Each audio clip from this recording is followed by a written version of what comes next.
I feel like that you heard Max Law talking about how at breakfast they all sit together, they all talk about the performance that they've been having. Berg's making the roam up though. He has the Realm Warp and they can go for this. Trundle ult is popped. Just going to be in range, expect to get a few chomps down himself. Takes a bite out of Crime and the kill goes over. You expect in that top side, Trick and Crash meet each other in the jungle. Looks like Trick's They have going to this powerful engage if they can just find it. There's not really much of that. Realm Warp again, right onto Crash, and it looks like that is going to happen. Japone very low. Monsoon goes down with both summoners, so that means they do not have much siege protection. Off, TP coming in from Expect. Yeah, they're looking to get flanked, and Fenerbahçe is actually split up here. They could be in trouble. Dropping the minions in the mid wave, so they make sure that G2 may not have something to push, but they'll go right for Baron if they can take the fight.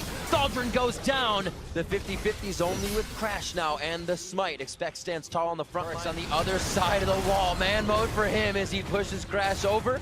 And we'll see if Crash can get himself back in. The flash is up, so he can pretty much deny any of that positioning, but over the wall goes G2 for Crash, and the Baron will go into the hands of G2 Esports. Trick and Mithy to do the rest of the damage there. Hopefully, they have enough damage there, getting a little ahead of themselves. Overzealous, G2 goes for too many kills and almost lose their team doing Baron. So G's already beating him there. And now G2 with the Baron buff, they're looking for mid, but here comes the flank. Righteous Glory, eyes on Sven on the back line. Crash straight to him, expecting Trick now in the front. Sven turns around to start firing, and that is going to be a dead Crash. Trick pops up Thaldrin, enough shots could be the end of him as Perks enters from the side with a flash.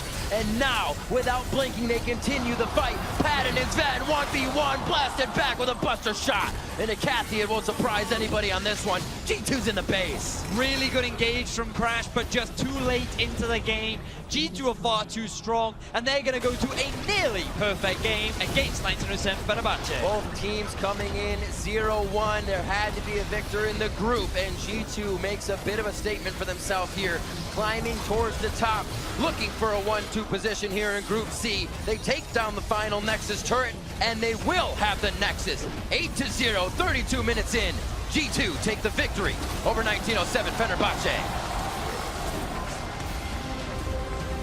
EU 2-0 on the day, boys. That's it. We're back. We're coming for groups. And you have to ask, no, I'm not going to say that. But, either way, G2 turning in a good performance here. They can be happy about this one. Back-to-back wins from Europe, playing around the Trundle, I think, very well in both games. And if you weren't thinking that Trundle was going to be a big part of the tournament after the Misfits game, I think you have to be really recognizing the power of this pick now, even if it's just something that's changing how people play in picks and bans. Because you can answer Trundle, but just not really with tanks. It's so hard in those